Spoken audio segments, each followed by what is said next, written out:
Now, is Kenya a drinking nation? It is said that out of 10 homes, 7 are struggling with one or more people that are actually alcoholics, and that is a matter of concern. Now, joining me in the studio today is Jennifer Karina, who is a family counselor. Welcome again. Thank you, Mike. And it's always a pleasure having you here. It is my joy and pleasure. Now, is alcoholism in Kenya something to worry about? It is indeed something to worry about because we don't see it as alcoholism. Excessive drinking has become a lifestyle simply because social drinking is the way to go. Right. That's the way that you socialize with people. That's what you do after work. That's what you engage in when you have a business discussion. That's when you engage in when you meet someone. It's always about a drink after work. And so the thing is, one too many eventually becomes the challenge of being an alcoholic. Yes, and I guess majority probably start off very innocently. Yes. Just like you said, it's social drinking, you know, after maybe on a weekend, join Yes. some friends and, you know, have a drink or two. But the question I'd want to ask at this point is, at what point does one know when they're actually getting to the borderline where now it is no longer just social drinking, but it is you're beginning to become enslaved Yes. to the drink? Is there a way of telling when you're getting there? Now, when you cannot go to bed without having a drink, then you need to start getting concerned. When you cannot go home without passing the bar, then you need to ask a few questions. Now, the thing is, it gets worse when you hide it, because when the family becomes concerned about your drinking, you will find that you may have some sachets in your handbag, you may have a drink in the car, you may have hidden it somewhere in the house so that you're able to drink it without being noticed. If you're trying to hide a drinking habit, then you have tipped over. I would imagine majority of the times, maybe our minds don't work that way, in the sense that I may not think I cannot go home. I may just think, you know, instead of going home so early, why am I going home so early? So with time, I end up meeting Jack, who also has the same problem. And we realize that my friendship with Jack has grown such that every evening, it's not that I must go to the bar. Yes. But I need to see Jack and, you know, socialize. How do I actually tell that it's the fact that I cannot go home? Okay. If your family or others are complaining about your drinking habit, even if you're not concerned yourself, is it affecting your relationships? Is it affecting your work? Is it affecting your decision making? Has it affected your behavior, your personality? You know, when you drink too much, you don't care very much about even how you look. Everything starts to change slowly. Your appointment sometimes goes unattended simply because you either had a hangover or you are not up to it. So have you changed in terms of your reliability? Are others complaining? What are some of the things, apart from just social drinking, what are some of the things that would make us possibly turn to the bottle? One of the things about drinking is that it's not just enjoying the drink.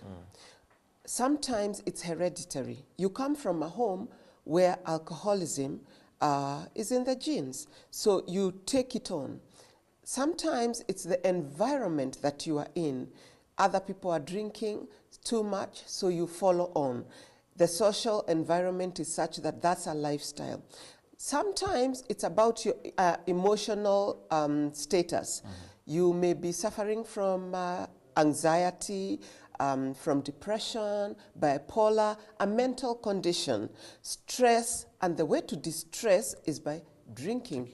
The way to be able to handle your mental condition is by drinking. So there are various factors that influence, and what is important is to really be honest with ourselves. The question is, what is making you do this? If that's how you distress, then you want to change your lifestyle and find another way to distress.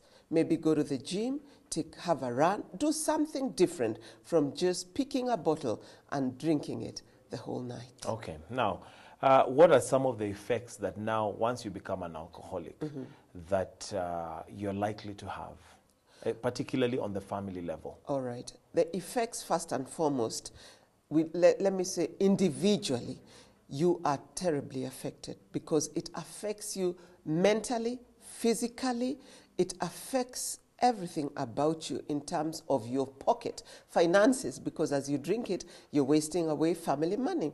In terms of relationships, when now you drink a lot, you have no time for your family.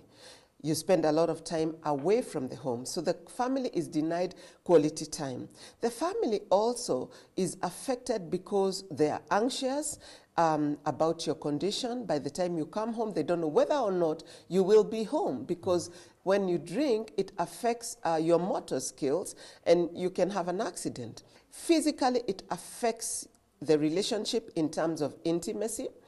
It affects the relationship in terms of intellectual engagement, because you cannot have intellectual engagement with somebody who's under the influence. Right. The children of the home also get very affected. Why? Because the parent who is indulging in alcohol is not able to mentor these children or have the time for them. So in terms of mentorship, role modeling, intellectual engagement, everything goes down the drain. Alcohol destroys your organs. It destroys your brain cells. It destroys your strength. Before long, you are in hospital. And where is the money coming from? The family kitty. So the money starts going. And so this affects the family all around. Oh dear. Now, solutions. If I am sitting there at home and thinking, okay, that sounds like you've described me pretty much to the T. How do I get out of it? Mike, the thing is, habits are learned and habits are unlearned. Addiction is about behavior, and behavior can be changed. So if you desire to change your behavior, you got to admit that I'm getting a bit overboard with the bottle. And you know what? I want to make a difference to change. And so you cut it out. You got to change your friend cycle. You need to be able to walk with people that are like-minded. The thing about becoming an addict is because you walk as a lone ranger. You need to be held accountable by a friend or one of the partners in the marriage, that I want to get out of this habit. Hold me accountable. So every time I advise them to have a notebook. Every day that you don't do it, tick. And when you do it, talk about it. I have fallen. And when you haven't fallen and you have gone through a week without having a drink, reward yourself.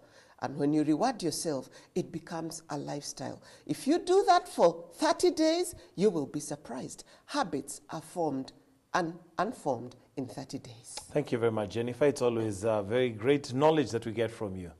Asante sana. Thank you. Well, I once spoke to a very old man and asked him why he had lived for 90 years. His answer was, whatever you do, do it moderately.